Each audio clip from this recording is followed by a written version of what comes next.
Friends, భారతదేశం పూర్తిగా హిందువుల దేశం కాబోతుందా? నేపాల్లో ప్రజలు ఎందుకని హిందువులుగా మారుతున్నారు? రష్యా, అమెరికా అంత బలమైన దేశం కాబోతుందా? లేదా భారతదేశం కాబోతుందా? భారత్ పాకిస్తాన్ల రిలేషన్ గురించి విశ్వగురు అచ్యుతానంద గారు తన భవిష్యమాలికలో ఏం చెప్పారు? 2024లో భారతదేశాన్ని ఏ పార్టీ రూల్ చేయబోతుంది? అయోధ్య నగరం శ్రీరాముడి పేరు మీదనే రామరాజ్యంగా ఉండబోతుందా? ఫ్రెండ్స్, ఇలాంటి ఎన్నో ప్రశ్నలకు సమాధానం తెలుసుకోవడం కోసం మీరు ఈ వీడియోని ఎండ్ వరకు చూడండి. గంగా నది పెద్దది కావచ్చు, లేదా గోదావరి నది పెద్దది కావచ్చు, కానీ అన్నిటికంటే పెద్దది శ్రీరాముడు జన్మభూమి అయిన అయోధ్య నగరం. నార్త్ నుంచి సౌత్ వరకు, ఈస్ట్ నుంచి వెస్ట్ వరకు, భారతదేశం నుంచి ఇండోనేషియా వరకు, నేపాల్ దగ్గర నుంచి శ్రీలంక వరకు జై శ్రీరామ్ అని నినాదాలు వినిపిస్తూనే ఉన్నాయి. శ్రీరాముడి త్యాగం, దానాలు, శాసనాలని కోట్ల మంది ప్రజలు ఇన్స్పిరేషన్గా తీసుకుంటున్నారు. శ్రీరాముడి జన్మస్థానమైన అయోధ్య నగరాన్ని చాలా పవిత్రంగా భావిస్తున్నారు. ప్రాచీన కాలంలో అయోధ్య నగరం మోక్షాన్ని ప్రాప్తించే ప్రదేశంగా ఉండేది. కానీ ఆ తర్వాత అయోధ్య నగరాన్ని ముస్లింలు ఆక్రమించారు. బాబర్ సేనాపతి మీర్బకి రామమందిరాన్ని ధ్వంసం చేసి అక్కడ బాబ్రీ మసీదును నిర్మించాడు. దీనివల్ల 500 సంవత్సరాల వరకు హిందువుల, ముస్లింల మధ్య వివాదం జరిగింది. ఫ్రెండ్స్, నిజం ఏదో ఒక రోజు ఖచ్చితంగా బయటపడుతుందని అంటుంటారు కదా. ఇలాంటి ఒక సంఘటన అయోధ్య నగరంలో జరిగింది. కోర్టులో ఈ కేసు గురించి విచారణ జరిగింది. చాలామంది రాముడి అస్తిత్వాన్ని ప్రశ్నించారు. కొంతమంది ఏమో అక్కడ స్కూల్ నిర్మించమని, కొంతమంది అక్కడ పబ్లిక్ టాయిలెట్స్ నిర్మించమని చెప్పారు. అదేవిధంగా కొంతమంది అక్కడ మసీదును నిర్మించమని కోరారు. కొంతమందేమో అక్కడ హాస్పిటల్ని నిర్మించమని చెప్పారు. కానీ చివరికి నిజమే గెలిచింది. చివరికి రాముడి నగరం రాముడికే లభించింది. 500 సంవత్సరాల కల 2005లో ఆగస్టు 5న నెరవేరింది.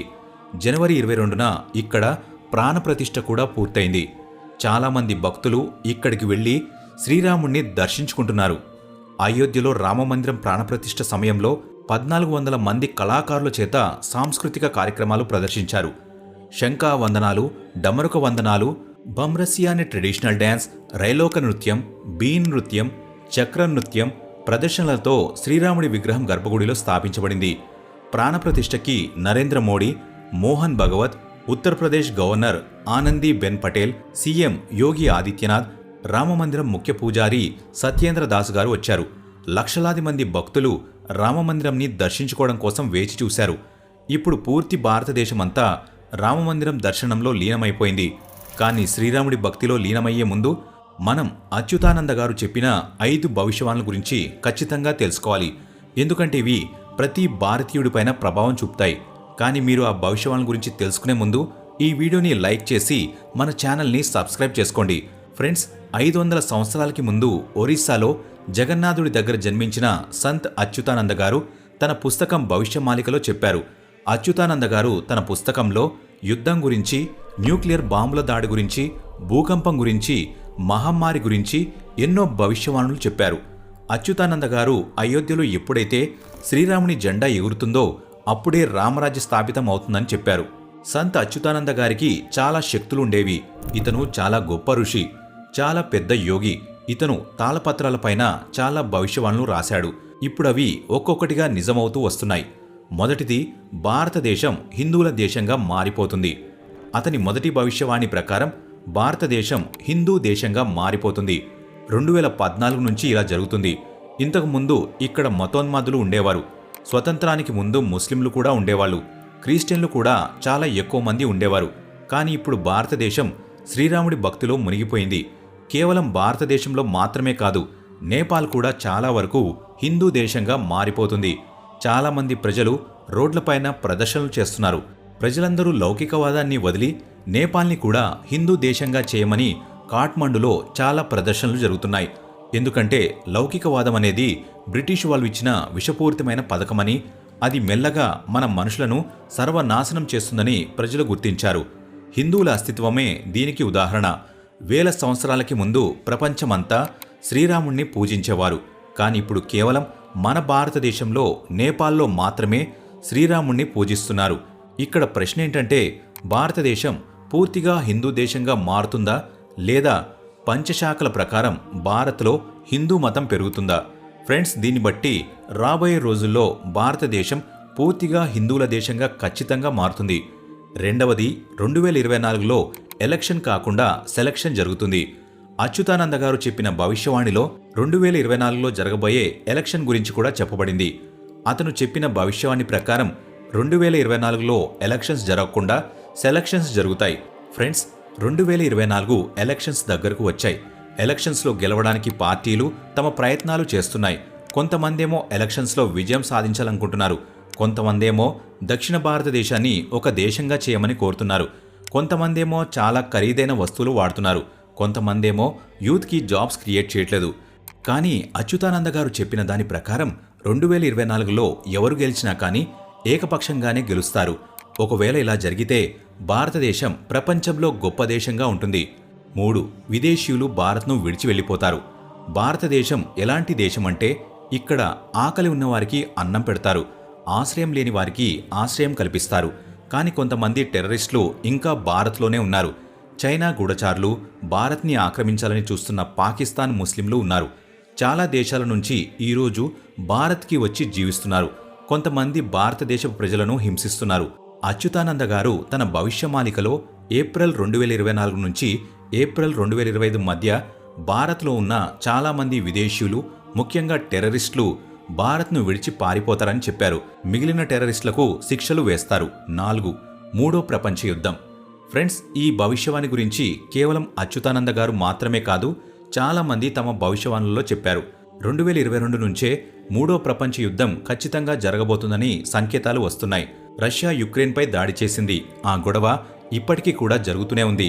ఒకవైపు వీళ్ళిద్దరి మధ్య యుద్ధం జరుగుతూనే ఉంది. ఇంకోవైపు హమాస్ ఇజ్రాయెల్ యుద్ధం కూడా జరుగుతుంది. ఈ యుద్ధాలు ప్రపంచంలో ఉన్న అన్ని దేశాలపైన ప్రభావం చూపాయి. ప్రపంచంలో ఉన్న దేశాల ఆర్థిక వ్యవస్థ పడిపోతుంది. ఒకవైపు బలమైన దేశమైన అమెరికా, ఇంకోవైపు ప్రమాదకరమైన దేశమైన రష్యా. ఇలాంటి పెద్ద దేశాలు మాత్రమే కాదు, ఆఖరికి చిన్న దేశాలు కూడా న్యూక్లియర్ బాంబ్ను ఉపయోగించడానికి సిద్ధపడుతున్నాయి. ఒకవేళ ఇలా జరిగితే ప్రపంచమంతా బూడిదైపోతుంది. ఒకవేళ ఇదే కనుక జరిగితే భారతదేశ ప్రజలంతా భారత్కి తిరిగి వస్తారు. మన దేశ ప్రభుత్వం సరిగ్గా పనిచేయకపోవడం వలన చాలామంది నిరుద్యోగులు చదువుకోకుండా వ్యవసాయం చేస్తూ ఇతర పనులు చేస్తూ విదేశాలలో జీవిస్తున్నారు. కానీ అచ్యుతానంద గారి ప్రకారం 2024 లోపు విదేశాలలో జీవిస్తున్న భారతీయులందరూ భారత్కు తిరిగి వస్తారు. ఎందుకంటే మూడో ప్రపంచ యుద్ధంలో అన్ని దేశాలు సర్వనాశనమవుతాయి. రీసెంట్గా జరిగిన రష్యా యుక్రెయిన్ యుద్ధం వల్ల పెట్రోల్ రేట్లు చాలా పెరిగాయి. మిగిలిన నిత్యావసర వస్తువులు కూడా లభించవు. ప్రాణాలకు ప్రమాదం పెరుగుతుంది. దీనివల్ల ఇతర దేశాల్లో ఉన్న భారతీయులందరూ భారత్కు తిరిగి వస్తారు. 5. పశ్చిమ భారతదేశంలో యుద్ధం జరగడం. అచ్యుతానంద గారి ప్రకారం శని మీనరాశిలోకి ప్రవేశించినప్పుడు భారత్లో సంక్షోభం మొదలవుతుంది. ఇది పశ్చిమ భారతదేశంలోనే మొదలవుతుంది. ఇప్పుడు న్యూస్ ఛానల్స్లో కూడా జమ్మూ కాశ్మీర్లోకి టెర్రరిస్టులు చేరబోతున్నారని న్యూస్ వస్తుంది. టెర్రరిస్టులు సైనికులను పట్టుకుంటున్నారు. ఫ్రెండ్స్, ఇది కేవలం ఇన్ఫర్మేషన్ మాత్రమే కాదు, ఇది భవిష్యత్తులో ఖచ్చితంగా జరుగుతుంది. ఎందుకంటే అచ్యుతానంద గారు చెప్పిన భవిష్యవాణులు చాలా వరకు నిజమవుతూ వస్తున్నాయి. ఈ భవిష్యవాణి కూడా నిజమయ్యే అవకాశం ఎక్కువగా ఉంది. చైనా, పాకిస్తాన్ కలిసి చాలా కాలం నుంచి భారత్ను వ్యతిరేకిస్తున్నాయి. పాకిస్తాన్, చైనా కలిసి జమ్మూ కాశ్మీర్లో టెర్రరిస్టులను పంపిస్తున్నాయి. ఈ కారణం చేతనే జమ్మూ కాశ్మీర్లో టెర్రరిస్ట్ అటాక్స్ ఎక్కువ అయ్యాయి. దీని తర్వాత భారత్ ఫ్రంట్ని తెరవాల్సిన సమయం వస్తుంది. ఒకవేళ ఇదే జరిగితే ఏమవుతుందో మీ అందరికీ తెలుసు. అచ్యుతానంద గారు చైతన్య మహాప్రభు స్నేహితుడని చెప్తుంటారు. అతని భవిష్యవాణిలో యూరోప్ ప్రజలు చాలా నష్టపోతారని కూడా ఒక భవిష్యవాణి ఉంది. కొంతకాలం తర్వాత అమెరికా నీళ్లలో మునిగిపోతుందని, ప్రపంచమంతటా ఆర్థిక వ్యవస్థ నాశనమైపోతుందని కూడా చెప్పారు. ఆ తర్వాత అమెరికా స్థానంలోకి రష్యా చేరుతుంది. ఆ తర్వాత రష్యా చాలా బలమైన దేశంగా మారుతుంది. ఆ తర్వాత ప్రజలు పిట్టలు చనిపోయినట్లు చనిపోతారు. ఆ తర్వాత ఈ ప్రపంచంలో కేవలం 64 లక్షల మంది ప్రజలు మాత్రమే ఉంటారు. చైనా అంతం గురించి కూడా అచ్యుతానంద గారు తన పుస్తకంలో చెప్పారు. దీంతో పాటు భారత్ని పాలించే చివరి రాజుకి సంతానం ఉండదని, అతను ఒక యోగి అవుతాడని కూడా చెప్పాడు. దీంతో పాటు 2025 తర్వాత ఈ ప్రపంచంలో సత్యాన్ని, ధర్మాన్ని పాటించే వాళ్ళు మాత్రమే బతికి ఉంటారని చెప్పబడింది. ఫ్రెండ్స్, ఈ భవిష్యవాణుల గురించి తెలిసిన తర్వాత మీకేమనిపిస్తుంది? మాకు కామెంట్ బాక్స్లో ఖచ్చితంగా చెప్పండి. ఈ వీడియో ఇంతే ఫ్రెండ్స్. ఈ వీడియో మీకు నచ్చినట్లయితే లైక్ చేయండి. ఇలాంటి మరెన్నో వీడియోస్ కోసం ఇప్పుడే మన ఛానల్ని సబ్స్క్రైబ్ చేయండి.